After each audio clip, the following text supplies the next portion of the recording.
Right breaking news చూస్తున్నాం. ఏపీకి మరో ముప్పు వాటిల్లుతోంది అనేది క్లియర్ గా కనిపిస్తోంది. ఇప్పటికే తుఫాన్ నుంచి కోలుకుంటున్న ప్రజలకి మరొక తుఫాను రాబోతోంది అని అయితే హెచ్చరికలు జారీ చేశారు. ఇటు డిసెంబర్ 11 నుంచి 12 తారీఖుల్లోని భారీ వర్షాలు పడే ఛాన్సెస్ ఉన్నాయి కూడా అని కూడా చెప్తూ ఉన్నారు. బంగాళాఖాతంలో ఏర్పడిన వాయుగుండం కారణంగా భారీ వర్షాలు మళ్ళీ ఏపీకి ముఖ్యంగా విశాఖపట్నంలోని పడబోతున్నాయి అనే సూచనలు అయితే కనిపిస్తున్నాయి. అయితే దీనికి సంబంధించి మళ్ళీ ప్రజల్ని అప్రమత్తం చేస్తూ ఉన్నారు.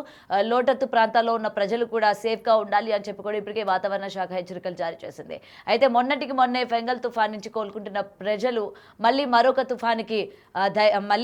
తుఫాను ఎదుర్కోవాలి అని అయితే ఇప్పటికే హెచ్చరికలు జారీ చేస్తున్నారు. అయితే విశాఖపట్నంలోని కంటిన్యూస్ గా వాతావరణంలో మార్పులు కావచ్చు, పొద్దు నుంచి పొగమంచు ఏర్పడడం కూడా దీనికి తోడైంది. అంటే వాతావరణ మార్పులు ఇప్పటి నుంచే కనిపిస్తున్న సూచనలు. అయితే ఇప్పటికీ ప్రజలందరూ కూడా భయాందోళన చెందుతున్నారు. వర్షం ఏ మోతాదులోని నమోదు కాబోతోంది ఏంటి, అలాగే ఈదురు గాలులు ఏమైనా ఉంటాయా అని చెప్పి కూడా అటు ప్రజలందరూ కూడా భయభ్రాంతులకు గురవుతున్నారు. అయితే దీనికి సంబంధించి మరింత సమాచారం మా ప్రతినిధి రాజు ఫోన్లో అందిస్తారు. రాజు, చెప్పండి. ఇప్పటికీ తుఫాన్ కారణంగా మరొక అంటే 11, 12 తారీఖుల్లో తుఫాన్ ఉండబోతోంది అని చెప్తున్నారు. అయితే ఎంతవరకు నమోదయ్యే ఛాన్సెస్ ఉన్నాయి? నార్మల్ వర్షాలా లేకపోతే భారీ నుంచి అతి భారీ వర్షాలు పడే సూచనలు ఏమైనా ఉన్నాయా రాజు?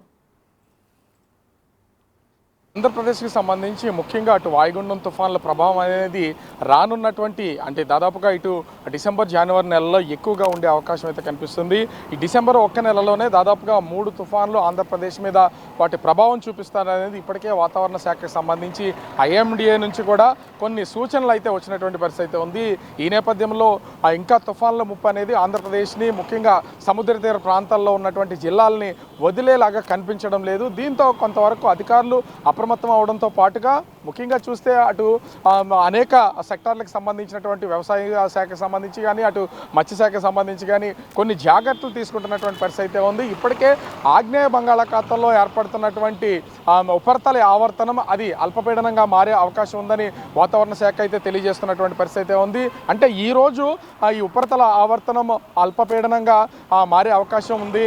ఈ రోజు నుంచి అది రూపాంతరం చెందుతుందని ఇప్పటికే వాతావరణ శాఖ అధికారులు అయితే తెలియజేసినటువంటి పరిస్థితి అయితే ఉంది. దీని ప్రభావం రానున్నటువంటి 11, 12 తేదీల్లో భారీ వర్షాలకి అవకాశం ఉండే పరిస్థితి అయితే కనిపిస్తుంది. దీనిలో భాగంగానే అంటే ఉపరితల ఆవర్తనం అటు అల్పపీడనంగా మారడం, అల్పపీడనం నుంచి 10వ తేదీకి ఇది వాయుగుండంగా మారే అవకాశం ఉందని చెప్తున్నటువంటి పరిస్థితి అయితే ఉంది. అయితే దీని కదలిక కూడా అటు శ్రీలంక వైపు కదలిక ఉంటుంది. ఆ శ్రీలంక తీరం నుంచి తిరిగి అది తమిళనాడు మీదుగా వర్షాలు ఎక్కువ కురిసే అవకాశం అయితే ఉంది. అటు తమిళనాడు రాష్ట్రంతో పాటుగా దక్షిణ కోస్తా, రాయలసీమల్లో దీని ప్రభావం ఎక్కువగా ఉంటుందనేది వాతావరణ శాఖ అధికారులు అయితే తెలియజేస్తున్నటువంటి పరిస్థితి కనిపిస్తుంది. ముఖ్యంగా చూస్తే ఈ 11, 12 తేదీల్లో భారీ వర్షాలు అటు తమిళనాడు, దక్షిణ కోస్తా, అదేవిధంగా రాయలసీమ జిల్లాల్లో ముఖ్యంగా రాయలసీమ జిల్లాలకు సంబంధించి చిత్తూరు ఆ జిల్లాకి దీని ప్రభావం ఎక్కువగా ఉండే అవకాశం అయితే ఉంది. అదేవిధంగా దక్షిణ కోస్తాలో ఉన్నటువంటి నెల్లూరు అంటే ఉమ్మడి జిల్లాల గురించి మాట్లాడితే అటు ఉమ్మడి నెల్లూరు జిల్లా, ప్రకాశము, అదేవిధంగా ఉమ్మడి చిత్తూరు జిల్లాల్లో దీని ప్రభావం ఎక్కువగా ఉండే అవకాశం ఉందని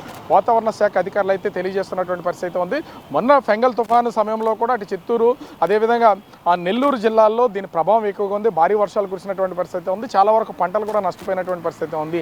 ఎప్పుడు ప్రతి సంవత్సరం కూడా ఖచ్చితంగా నవంబర్, డిసెంబర్ నెలల్లో పంట ముఖ్యంగా కోస్టల్ బెల్ట్కి వచ్చేసరికి అటు ఉత్తరాంధ్ర నుంచి నెల్లూరు వరకు ఈ ప్రాంతాలన్నింటిలో కూడా వరి సాగు చేయడం, అది పంట చేతికి వచ్చే సమయము అవుతున్నటువంటి పరిస్థితి ఉంది. ఇట్లాంటి సమయంలో నవంబర్, డిసెంబర్లో తుఫాన్లు రావడం, ఆ తుఫాన్లు భారీ వర్షాలకు గురవడం, మొత్తం పండించినటువంటి పంట అంతా కూడా ధాన్యము కళ్ళల్లో మునిగిపోతుంది, పంటలంతా కూడా ఒరిగిపోతాయి, మొత్తం నీళ్ళలో ముంపుకు గురవుతున్నటువంటి పరిస్థితి ఉంది. ఇప్పుడు కూడా రైతుల్లో ఒక తీవ్రమైనటువంటి భయాందోళన ఉన్నటువంటి పరిస్థితి కనిపిస్తుంది.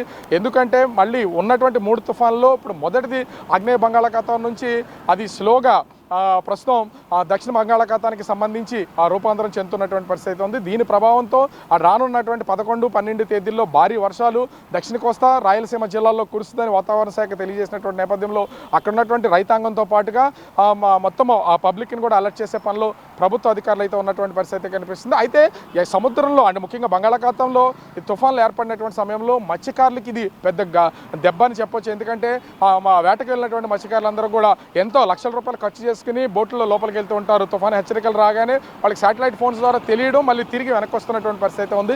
దీనివల్ల మత్స్యకారులు తీవ్ర స్థాయిలో నష్టపోతున్నటువంటి పరిస్థితి కనిపిస్తుంది. సో మత్స్యకారులు కూడా ఎవరు వేటకు వెళ్ళొద్దని ఇప్పటికే వాతావరణ శాఖతో పాటుగా మత్స్యశాఖ అధికారులు అయితే వాళ్ళకి సూచించినటువంటి పరిస్థితి కనిపిస్తుంది. అటు రైతుల్ని మత్స్యకారులను అయితే ప్రస్తుతం అయితే ప్రభుత్వం అలర్ట్ చేస్తున్నటువంటి పరిస్థితి ఉంది. మరి చూడాలి ఈ తుఫాన్ అంటే ముఖ్యంగా ఏర్పడినటువంటి ఉపరితల ఆవర్తనం అది వాయుగుండంగా మారుతుందే, తర్వాత తుఫానుగా రూపాంతరం చెందుతుందా, దాని ప్రభావం అటు దక్షిణ కోస్తా రాయలసీమ జిల్లాల్లో ఏ విధంగా ఉంటుంది, అది కేవలం దక్షిణ కోస్తా రాయలసీమ జిల్లాలో ఉంటుందా, పూర్తిగా ఉత్తరాంధ్ర వరకు సముద్ర తీర ప్రాంతాలన్నింటిలో కూడా వర్షాలు కురిసి రైతులకి అదేవిధంగా మత్స్యకారులకి ఇబ్బంది కలిగిస్తుంది అనేది మాత్రం వేచి చూడాల్సినటువంటి పరిస్థితి కనిపిస్తుంది. ముఖ్యంగా ప్రయాణికులకి ఎటువంటి సౌకర్యాలు కల్పిస్తూ ఉన్నారు, అటు విమానాశ్రయం కావచ్చు లేకపోతే రైల్వేస్ కావచ్చు, ఏమైనా అంతరాయం కలిగే ఛాన్సెస్ ఉన్నాయా రాజు ఈ తుఫాన్ వల్ల? అంటే ఈ తుఫానుకి సంబంధించి అయితే ఇప్పటి వరకు దాని ప్రభావం ఎంత ఉందనేది ఇప్పటి వరకు కూడా అటు వాతావరణ శాఖ అధికారులు అయితే అంచనా వేస్తున్నటువంటిది అయితే కనిపించట్లేదు. ఇది 9వ తారీఖుకి దీనికి సంబంధించిన తుఫాను ప్రభావం ఏ స్థాయిలో ఉంటుంది అనేది దీని ఒక అంచనా వేసే అవకాశం అయితే కనిపిస్తుంది. ఇకపోతే విమానాలకి సంగతి కూడా చూస్తే విమానాలు అంటే ఈరోజు ముఖ్యంగా అటు విజయవాడ గన్నవరం ఎయిర్పోర్ట్ కానీ విశాఖపట్నం ఎయిర్పోర్ట్ కానీ ఈ ఎయిర్పోర్ట్లో దిగాల్సినటువంటి పలు విమానాలు అయితే రద్దయినటువంటి పరిస్థితి అయితే ఉంది. పొగమంచు కారణంగా, ఎందుకంటే చాలా శీతాకాలం కావడంతో పొగమంచు మొత్తం అంతా కమ్మేస్తూ ఉంటుంది. ముఖ్యంగా చూస్తే ఉదయం తెల్లవారిన తర్వాత 6-7 గంటల సమయంలో ఏమి లేకపోయినా దాదాపుగా 8 గంటల నుంచి 10-10:30 గంటల సమయం వరకు కూడా ఖచ్చితంగా పొగమంచు అనేది కమ్మేస్తున్నటువంటి పరిస్థితి ఉంది. ఈ నేపథ్యంలోనే అటు బెంగళూరు నుంచి విశాఖపట్నం రావాల్సినటువంటి ఫ్లైట్ని, అదేవిధంగా ఢిల్లీ నుంచి విశాఖపట్నం రావాల్సినటువంటి 2 ఇండిగో విమానాలని తాత్కాలికంగా రద్దు చేసినటువంటి పరిస్థితి ఉంది. అటు బెంగళూరు నుంచి రావాల్సినటువంటి విశాఖ రావాల్సిన ఫ్లైట్ని ఇక్కడ పొగమంచు కారణం ఎక్కువగా ఉండడంతో ల్యాండింగ్ ప్రాబ్లం రావడంతో హైదరాబాద్కి తరలించినటువంటి పరిస్థితి ఉంది. ఢిల్లీ నుంచి రావాల్సినటువంటి ఇండిగో ఫ్లైట్ని అటు భువనేశ్వర్కి తరలించారు. వాళ్ళకి కావాల్సినటువంటి ఏర్పాట్లు అయితే చేస్తున్నటువంటి పరిస్థితి ఉంది. అయితే ఇప్పుడు అంటే ఒక పక్క పొగమంచు, అదేవిధంగా 2 తుఫాన్ల కారణంతో కొంత ఇబ్బందికర వాతావరణం అయితే ఉండేది. అయితే స్పెసిఫిక్గా ఈ ట్రైన్స్ కానీ రవాణాకి సంబంధించి కానీ ఏమి నిలుపుదల చేయాలనేది ఇప్పటివరకు వాతావరణ శాఖ నుంచి ఏ విధమైనటువంటి ఆదేశాలు రాలేదు. అయితే 9వ తారీఖు తర్వాత ఈ ఉపరితల ఆవర్తనం అల్పపీడనాలు స్థాయి పెంచుకుంటూ పోతే అది వాయుగుండంగా మారితే మాత్రం ఖచ్చితంగా వాతావరణ శాఖ దీని మీద అలర్ట్ చేసే అవకాశం అయితే కనిపిస్తుంది. ప్రస్తుతం అయితే విమానాలు మాత్రం పొగమంచు వల్ల విశాఖకు రావాల్సినటువంటి 2 విమానాలు రద్దయినటువంటి పరిస్థితి అయితే ఉంది. మరి వాతావరణ శాఖ ప్రతిరోజు అప్డేట్ చేస్తూ ఉంటుంది. మరొక 2 రోజుల్లో ఈ తుఫాను తీవ్రత ఏ స్థాయిలో ఉంటుంది, ఎన్ని తుఫాన్లు రాబోతున్నాయి, ఎన్ని తుఫాన్లు ఉండబోతున్నాయి అనేది తెలిసే అవకాశం అయితే కనిపిస్తుంది. గౌతమి, న్యూస్ చూస్తున్నాం. ఏపీకి మరో ముప్పు, దక్షిణ కోస్తా జిల్లాల్లో భారీ వర్షాలు పడే సూచన ఉన్నట్టు కూడా తెలుస్తోంది. అయితే ఈ నెల 11, 12 తేదీల్లోని భారీ వర్షాలు పడతాయని చెప్పి కూడా ఇప్పటికే వాతావరణ శాఖ హెచ్చరికలు జారీ చేసింది. అటు విశాఖలో కూడా విపరీతమైన పొగమంచు కారణంగా రాకపోకలు రద్దు చేశారు. ముఖ్యంగా విమానాలకి సంబంధించి ఇండిగో విమానాలు ఇటు హైదరాబాద్లో నిలిపివేశారు, మరొకటి భువనేశ్వర్కి తరలించే ప్రయత్నం కూడా చేశారు.